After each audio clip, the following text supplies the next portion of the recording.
So here's a big update to the story I've been covering the last week or so. 2 videos about the husband who discovered his wife was cheating on him on this Bachelorette weekend in Mexico. And as it turns out, this story is about the wife's perspective. Turns out she discovered he was posting on Reddit, thousands of comments from guys all over the world, so she decided to write her own post sharing her side of the story here. And as you guys have probably noticed, this is a much longer video than I normally do because, as you are aware, women tend to talk a lot. So she's going to share her side of the story.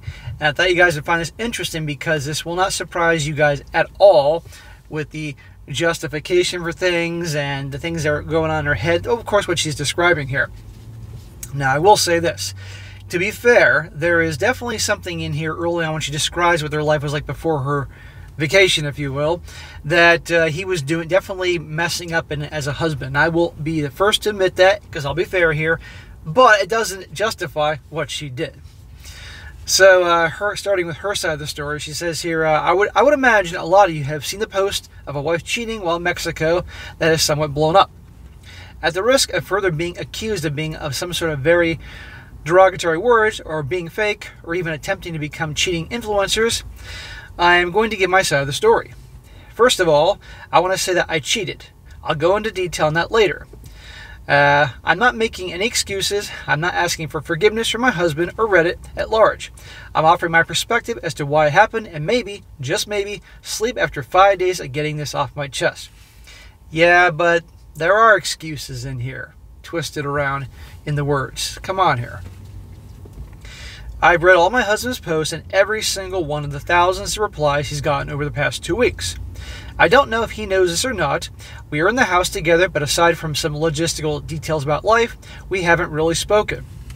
Can you blame him? He doesn't want to talk to me, and he certainly doesn't want to hear about my trip. Again, can you blame him? That's totally fair. I say this because while we have some differing perspectives, nothing he said has been untrue. Having said that, there are some things he left out. I don't think nefariously, rather to protect our privacy, but I do think they are important. My husband does in fact work 3 jobs, not 2. He has a very well-paying management job for a multinational company, and he and my dad started a business during COVID that has blown up. But he is also a pilot in the military reserves. I'm going to leave it there for privacy reasons. His hard work has provided us a life that I couldn't even imagine when I was younger, and I appreciate everything he's done for our family.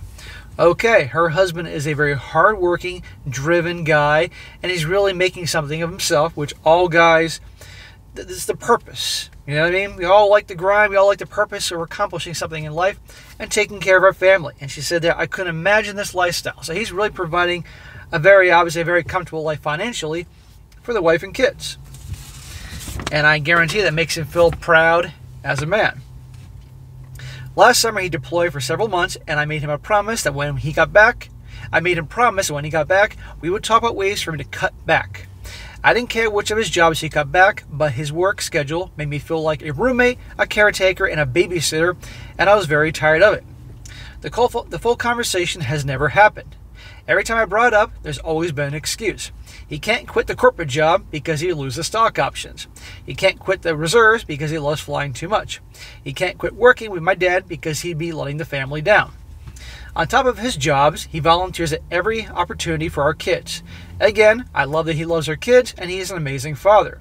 I've been completely ignored on the work issue, but 2 weeks before my trip, I told him I really needed him to not coach swimming this year and that I had given up. For now, on the work discussion, but please don't volunteer for 6 days a week at 5 o'clock in the mornings at the pool. He literally told me, hey, swim season isn't that long, maybe we can do Disney World in the fall. I'm sure I have first world problems for sure, but I honestly felt like he had punched me in the gut. I felt so utterly rejected. So this is an area that I can actually understand where she's coming from, feeling like she's neglected, that he's never around. Granted, he's busting his tail to provide income and all that, but the volunteer stuff, it's reasonable for her to feel, like she's not that important to him on the basis that it's all about the kids and bringing the money and all that. So if she's feeling lonely and neglected and not heard, then okay, fair enough. I can understand why she feels upset. And you know what? I think it'd certainly be reasonable, if not cutting back the work, because that's obviously income coming in, to scale back on the volunteer stuff so they have, a little more time together. I don't think that's unreasonable on her part to have that. So there, I can get it. However, it doesn't justify what happens. And that's what I'm going to say. So I'm not a total monster. I can see why she's upset. It's reasonable.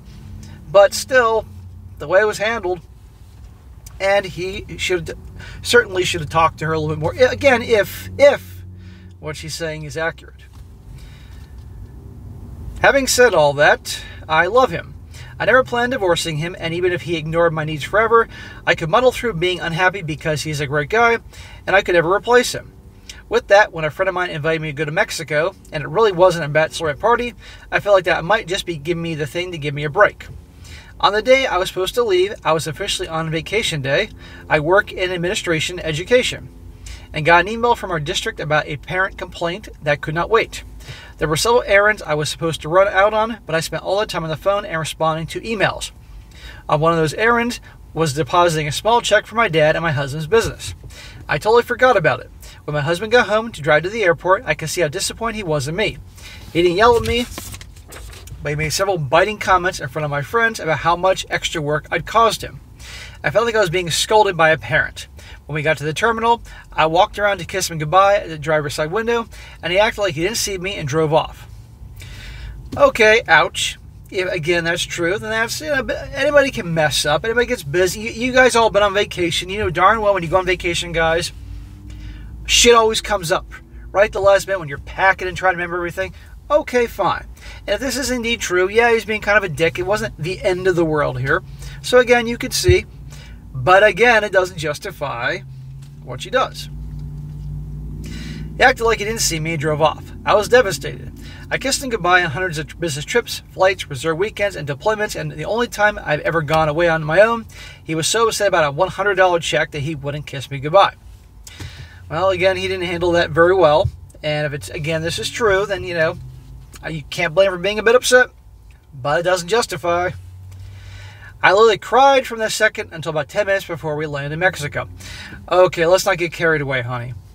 The flight attendant saw me and started giving me free bottles of booze and were so sweet, which I probably wasn't the best thing because I was pretty drunk all that evening. No, it wasn't a good idea. Here's where things go off the rails. I was very drunk. There you go. This is how all these things start. I was drunk.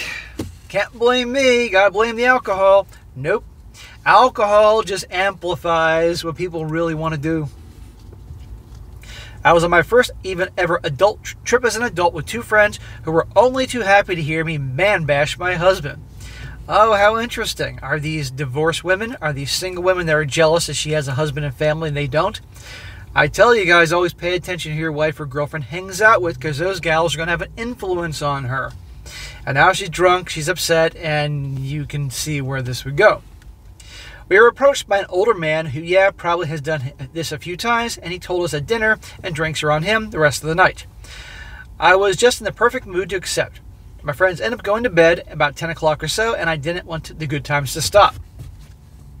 Yeah, come on, her friends knew darn well what was going on there, and they didn't care. They figured, girl, you deserve this.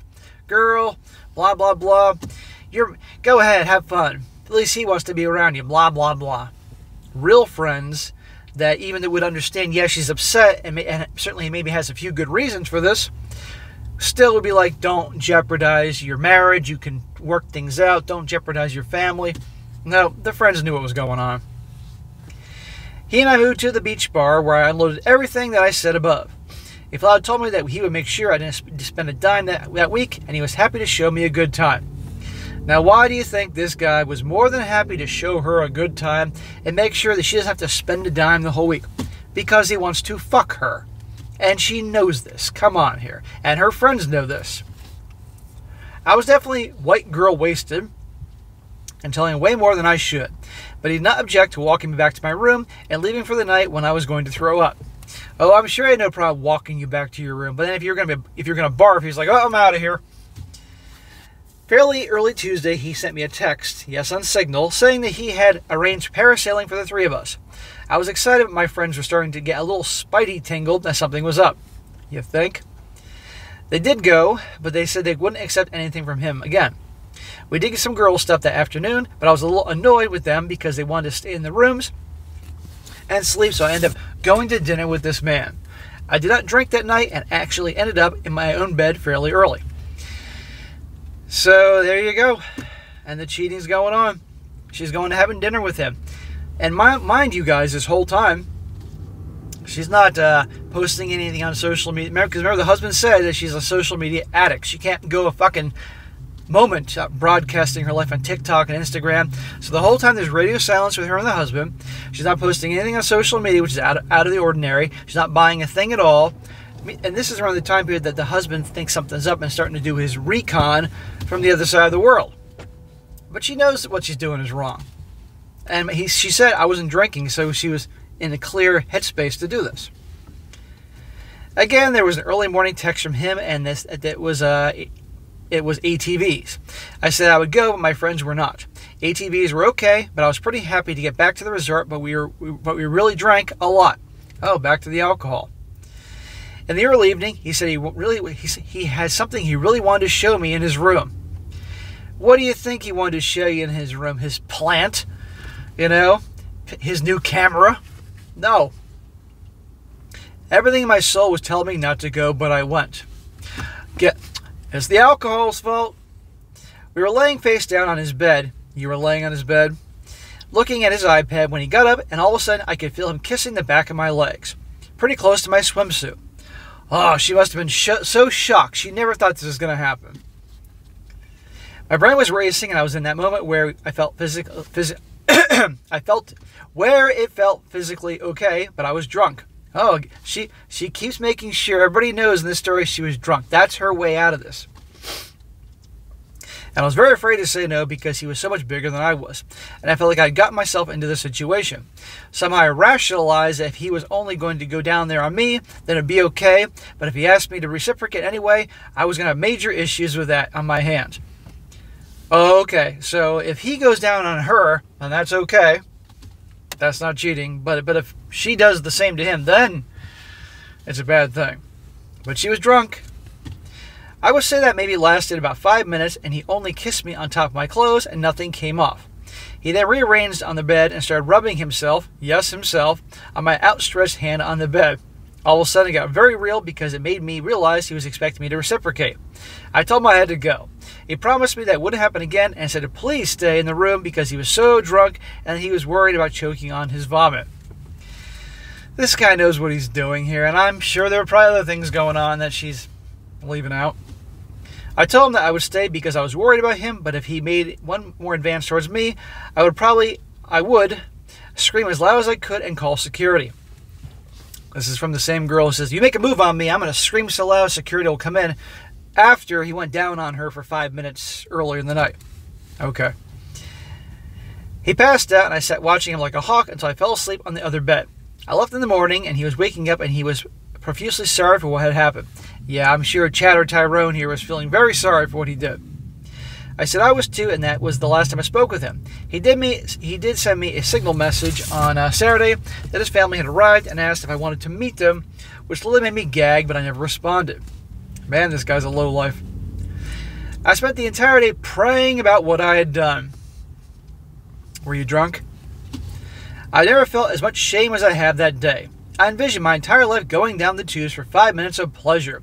The next morning after that, I told my friends what had happened. They basically told me that I had to come clean with my husband or they were going to tell him for me. Well, that's interesting because she said before they were happy to let her man bash him.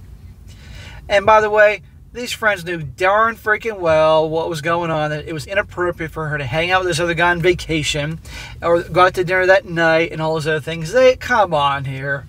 Please. I think they were letting her sabotage herself because they were probably jealous. Who knows? I promised I would tell him if my timeline is right. That was Friday, and I looked into booking a flight to come home early, but for some reason, it wasn't really possible. So we made the best of it until we left on Monday. Meanwhile, behind the scenes, the husband knows something's up and is doing some investigating.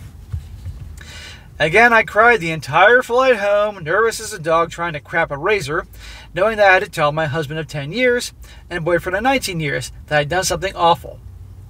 So remember how, guys, in the other stories, when she came back and he immediately knew something was up and rightfully questioned her, she blew up at him and made him out to be the bad guy here, but she, making sure everybody knew, she cried the whole way home. He and the kids picked me up, of course, and I didn't say anything to them. And I didn't say anything then. After the kids were plugged in, I told him I had something to tell him. He came back at me with the, hey, I noticed you didn't spend any money on the trip. Do you have any receipts? I can look into it and make sure it's not an issue with the credit card. She says, I love my husband, but I've never felt an instant hot poker of hatred towards a person more than I did in that moment. He didn't kiss me goodbye over a stupid check. He hadn't seemed that upset that we hadn't talked while I was gone. He hadn't even asked how my trip went, and the first thing he wanted to talk about was making sure his books were in order. Not to mention the fact that he's blown me off for well over a year now about his work situation, but expects me to jump to find some receipts that don't exist. You're twisting around. You're changing the direction of your feelings. She said she spent the whole flight crying and feeling awful and dreading the conversation to come and clean with him. She meets up with him, and immediately, he's the villain. I'm mad at him. Now, there's a reason you haven't. Now, I agree that was the dick move right before he left about giving her. She left for giving her a hard time about the receipt, about the depositing the $100 check. Okay, and not giving her a kiss goodbye. Okay, they're married. That was not cool. Doesn't justify what she did. And meanwhile, while she's been gone the whole week, it's been radio silence from her. She's not posting anything on social media. There's no charges on the credit card. Something's up, and he knows it, and that's why he's immediately inquiring about it. But he's a bad guy. I was so mad I couldn't look at him, and I went to sleep on the couch. I made an excuse about air conditioning, but even then, I cried because he didn't ask me to stay in bed or offer to turn on the air in the house so I could spend the first night back with him.